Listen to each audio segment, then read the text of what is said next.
Laptop में app कैसे download करें। अच्छा दोस्तों, यदि आपके पास एक नया लैपटॉप है जो कि आप अभी खरीद कर लाए हैं, उसमें ऐप डाउनलोड करना चाहते हैं, या फिर आपके पास पहले से ही लैपटॉप है लेकिन उसमें आप लोग को नहीं पता है कि लैपटॉप में ऐप कैसे डाउनलोड करते हैं, तो इस वीडियो में मैं आप लोगों को पूरा प्रॉपर जानकारी दूंगा कि किसी भी लैपटॉप में ऐप कैसे डाउनलोड किया जाता है और कितने तरीके होते हैं। इस वीडियो पूरा ध्यान से देखिए। तो लोगों को बता देता हूं कि लैपटॉप में कितने तरह से ऐप आप लोग डाउनलोड कर पाएंगे। लैपटॉप में ऐप चलाने के लिए आपके पास दो रास्ते होते हैं। पहला क्या है कि आपको पहले लैपटॉप में ऐप को डाउनलोड करना है, दूसरा लैपटॉप में ऐप को इंस्टॉल करना है। ठीक है, तो यहां पर दो चीज है। एक ये है कि आपके लैपटॉप में जो ऑपरेटिंग सिस्टम है, जिस भी ऑपरेटिंग सिस्टम का आपका लैपटॉप है, उसमें आप पहले से ही आपके लैपटॉप में पहले से ही ऑपरेटिंग सिस्टम का एक अलग से जो है स्टोर होता है। यदि आपके पास विंडोज का कोई भी वर्जन का लैपटॉप है, जैसे मान लीजिए कि आपके पास कोई लैपटॉप है उसमें विंडोज 7 है और आप विंडोज 7 में ऐप डाउनलोड करना चाहते हैं, या फिर आपके पास जो है विंडोज 11 है उसमें आप ऐप डाउनलोड करना चाहते हैं, या फिर आपके पास विंडोज 10 है उसमें आप ऐप डाउनलोड करना चाहते हैं। लेकिन मैं आपको बताना चाहूंगा कि विंडोज एक ही ओएस है, ऑपरेटिंग सिस्टम है, तो उसमें आपको एक माइक्रोसॉफ्ट स्टोर मिलता है। माइक्रोसॉफ्ट स्टोर एक जो है विंडोज का ऑफिशियल स्टोर है जहां से आप लोग अपने लैपटॉप में ऐप डाउनलोड कर सकते हैं।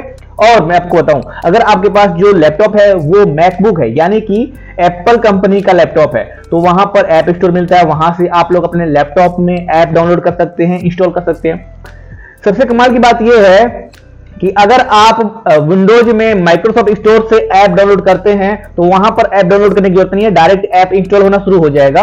और वैसे ही मैकबुक में जो एप्पल स्टोर है वहां से आप जैसे ही डाउनलोड पर क्लिक करेंगे तो 1 क्लिक में आपके लैपटॉप में ऐप इंस्टॉल हो जाएगा। और ये सबसे आसान इजी मेथड है, तरीका है किसी भी लैपटॉप में ऐप डाउनलोड और इंस्टॉल करने का। लेकिन अगर बात किया जाए, लैपटॉप में ऐप डाउनलोड हो रहा है लेकिन इंस्टॉल नहीं हो रहा है, इसका क्या मतलब है? इसका मतलब यह है कि आप किसी ऐसे सोर्स से लैपटॉप में ऐप डाउनलोड कर रहे हैं जहां पर वो उसका जेन्युइन सोर्स नहीं है, आप जो है थर्ड पार्टी पे जा रहे हैं। मतलब कि आप आउटसाइड माइक्रोसॉफ्ट स्टोर से ऐप डाउनलोड करना चाहते हैं, यानी कि ऐसा कोई ऐप है जो माइक्रोसॉफ्ट स्टोर पे नहीं है और आप लोग उससे डाउनलोड करना चाहते हैं लैपटॉप में, तो आपके पास एक और ऑप्शन है, वो ये है कि आप जिस भी ऐप को डाउनलोड करना चाहते हैं उसकी ऑफिशियल वेबसाइट से आप लोग उस ऐप को डाउनलोड कर सकते हैं। इसके अलावा माइक्रोसॉफ्ट स्टोर के अलावा भी कई सारे ऐप मार्केट है, जैसे कि कोई भी वेबसाइट है वहां पर मल्टीपल जो है ऐप उपलब्ध है, चाहे विंडोज के हो, चाहे एप्पल के हो, चाहे एंड्रॉयड के हो। लेकिन कमाल की बात यह है कि अगर आप लोग लैपटॉप में एंड्रॉयड एपीके फाइल डाउनलोड करेंगे तो वो वहां पर इंस्टॉल नहीं होगा, जबकि आपके लैपटॉप में अगर एंड्रॉयड ऑपरेटिंग सिस्टम वाले जो भी सॉफ्टवेयर जो है, जैसे कि अभी विंडोज 11 आया हुआ है, तो कई सारे लैपटॉप में जो एंड्रॉयड ऐप है वो सपोर्ट कर रहा है, तो उसमें आप लोग एंड्रॉयड ऐप डाउनलोड करके इंस्टॉल कर सकते हैं। जैसे प्ले स्टोर से आप ऐप डाउनलोड करोगे तो वहां पर वो इंस्टॉल हो जाएगा। लेकिन अगर आपके पास विंडोज 11 या फिर विंडोज 7 या फिर विंडोज 10 वर्जन वाला कोई भी लैपटॉप है तो उसमें आपके लैपटॉप में ऐप इंस्टॉल नहीं होगा। कहां से नहीं होगा? गूगल प्ले स्टोर से नहीं होगा, या फिर किसी ऐसे ऐप जो कि आपके लैपटॉप में सपोर्ट ना कर रहा हो। ये जो बात है बिल्कुल समझनी चाहिए हर एक लैपटॉप यूजर को जो कि पहली बार लैपटॉप में ऐप डाउनलोड करना चाहता है। अब मैं आपको बताऊं, एक तो हो गया माइक्रोसॉफ्ट स्टोर जो कि आपके विंडोज लैपटॉप में मिलेगा, एक हो गया ऐप स्टोर जो कि आपके एप्पल के लैपटॉप में मिलेगा। लेकिन अगर आप इन सब ऐसा आपका कुछ सिचुएशन बनता है जहां पर जो है लैपटॉप में ऐप यहां पर नहीं मिलता है, जो कि आउटसाइड है, जैसे मान लीजिए कि कोई भी हो सकता है, जैसे कि व्हाट्सएप हो गया, फेसबुक हो गया, इंस्टाग्राम हो गया, यूट्यूब का ऐप हो गया, ये सब जो है एक इसका जो है अलग से ऐप बनाया हुआ होता है और वेबसाइट पर होता है। इससे अलग कोई भी ऐप मार्केट है वहां पर अब उपलब्ध है। या फिर कोई मान लीजिए ये जो है कोई ऐसा एप्लीकेशन है जो कि माइक्रोसॉफ्ट स्टोर पे नहीं है, या फिर गूगल प्ले स्टोर पे नहीं है, या फिर ऐप स्टोर पे नहीं है, तो आप उसकी ऑफिशियल वेबसाइट पे जाकर वहां से डाउनलोड कर सकते हो। तो अगर आप किसी वेबसाइट से अपने लैपटॉप में ऐप डाउनलोड कर रहे हो तो उसको इंस्टॉल करना पड़ेगा। अब इंस्टॉल करना पड़ेगा तो इसमें एक और भी चीज है, जैसे ये है कि आपके लैपटॉप में जो माइक्रोसॉफ्ट स्टोर है लेटेस्ट वाला जो विंडोज 11 में, उसमें क्या है कि उसमें परमिशन रुका रहता है। जैसे कई लोग बोलते हैं कि उनके लैपटॉप में जो ऐप है वो डाउनलोड तो हो जा रहा है, किसी भी वेबसाइट से डाउनलोड हो जाए, लेकिन उस वेबसाइट से ऐप डाउनलोड करने के बाद ऐप तो डाउनलोड हो जा रहा है लेकिन इंस्टॉल नहीं हो रहा है। ठीक है, कई लोगों का कमेंट आ रहा था कि जब भी वो लैपटॉप में ऐप इंस्टॉल करते हैं तो उनके मोबाइल में ऐप इंस्टॉल हो जाता है लेकिन लैपटॉप में नहीं होता है। उनके लिए मैं बता दूं कि आप लोग गूगल प्ले स्टोर से अपने लैपटॉप में ऐप डाउनलोड करोगे तो वो आपके मोबाइल में ही इंस्टॉल होगा, क्योंकि जो आपका अकाउंट है गूगल प्ले स्टोर, जो गूगल अकाउंट है वो आपके मतलब मोबाइल में भी वही सेम गूगल अकाउंट है और डायरेक्ट जो है जो गूगल ये ऑफर करता है कि आप लोग एक मोबाइल से किसी दूसरे मोबाइल में जहां पर आपका गूगल अकाउंट लॉगिन है वहां पर ऐप इंस्टॉल कर सकते हैं। तो अगर लैपटॉप में भी आप ऐसा करते हैं, गूगल प्ले स्टोर से किसी भी ऐप को डाउनलोड करेंगे तो वहां पे ऑफर आएगा और जो भी आपका जो है मोबाइल होगा, जो भी लॉगिन होगा उस गूगल अकाउंट से, उस पर क्लिक करते ही इंस्टॉल हो जाएगा।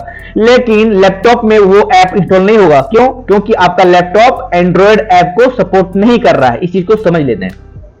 तो आपके दिमाग में एक सवाल आएगा कि क्या हम लैपटॉप में एंड्रॉयड ऐप को चला सकते हैं? जो भी प्ले स्टोर पर ऐप उपलब्ध है उसको हम लोग लैपटॉप में चला सकते हैं? इस सवाल का जवाब है हाँ, चला सकते हैं। इसके लिए एक अलग से सॉफ्टवेयर होता है, एक अलग से एप्लीकेशन होता है। यानी कि एंड्रॉयड ऐप को चलाने के लिए भी एक अलग से सॉफ्टवेयर एप्लीकेशन होता है जिसे हम जो है इंटरनेट या फिर टेक्निकल की भाषा में इमुलेटर सॉफ्टवेयर कहते हैं। इस इमुलेटर सॉफ्टवेयर का साइज थोड़ा बड़ा होता है, जैसे कि 1 GB का हो गया, 800 MB का हो गया, बड़े साइज का 2 GB का हो गया। तो इसको सबसे पहले अपने लैपटॉप में इसको इंस्टॉल करना पड़ेगा। सबसे पहले तो इसकी ऑफिशियल वेबसाइट पे जाना पड़ेगा और इस इमुलेटर सॉफ्टवेयर को डाउनलोड करना पड़ेगा, जो कि अप्रोक्स 1.5 GB या फिर 2 GB के आसपास रहता है। उसके बाद से इसको इंस्टॉल करना पड़ेगा अपने लैपटॉप में। उसके बाद वहां पर हम किसी भी एपीके फाइल को इंस्टॉल कर सकते हैं अपने लैपटॉप में, किसी भी एंड्रॉयड ऐप को चला सकते हैं, कुछ भी चला सकते हैं आप अपने लैपटॉप में। व्हाट्सएप चला सकते हैं, फेसबुक चला सकते हैं, जितने भी गूगल प्ले स्टोर के ऐप हैं वो सब आप लैपटॉप में चला पाएंगे जब तक आप जो है अपने लैपटॉप में इमुलेटर सॉफ्टवेयर नहीं डाउनलोड करेंगे, इंस्टॉल करेंगे, तब तक आप लोग एंड्रॉयड के किसी भी ऐप को नहीं चला सकते। या फिर अगर आपके पास लेटेस्ट लैपटॉप हो विंडो 11 के साथ, जिसमें जो है अभी नया फीचर आया कि एंड्रॉयड ऐप चला सकते हैं, वो भी अगर नया लैपटॉप है उसमें सपोर्ट करेगा तो आप लोग जरूर चला सकते हैं। तो ये पूरी कहानी है लैपटॉप में ऐप डाउनलोड करने की और इंस्टॉल करने की। अगर आप लोग को कुछ समझ में नहीं आ रहा हो तो नीचे कमेंट करके पूछ लीजिएगा, मैं आपको रिप्लाई दे दूंगा जो भी सही होगा आपके लिए, या फिर सेपरेट वीडियो बनाकर दिखा दूंगा। तो यहाँ पर कुल मिला के अगर इसको थोड़ा सा समराइज किया जाए तो लैपटॉप में ऐप डाउनलोड करने के बेसिकली 2 तरीके हैं या फिर 3 तरीके हैं। एक ये है कि आपका जो विंडोज का ऑपरेटिंग सिस्टम है माइक्रोसॉफ्ट, दूसरा ये है कि आप उस किसी ऐप का स्पेसिफिक ऑफिशियल वेबसाइट से जाकर उस ऐप को डाउनलोड और इंस्टॉल कर सकते हैं, और तीसरा यह है कि ऑनलाइन किसी ऐप मार्केट पर जाकर अपने लैपटॉप में ऐप को डाउनलोड कर सकते हैं और फिर उसे इंस्टॉल कर सकते हैं। ओके, तो उम्मीद है आप लोग को समझ में आ गया होगा कि किसी भी लैपटॉप में ऐप कैसे डाउनलोड करें और लैपटॉप में ऐप कैसे इंस्टॉल करें। यदि कुछ और पूछना चाहते हैं नीचे बेफ्रिक होके आप जो है कमेंट कर लीजिएगा। मैं राम के प्रजापति मिलता हूं किसी नेक्स्ट वीडियो में। इस तरह की वीडियो के लिए आप रामजी टेक्निकल चैनल को सब्सक्राइब कर लीजिए, क्योंकि यहां पर टेक्नोलॉजी से संबंधित जानकारी मिलती रहती है।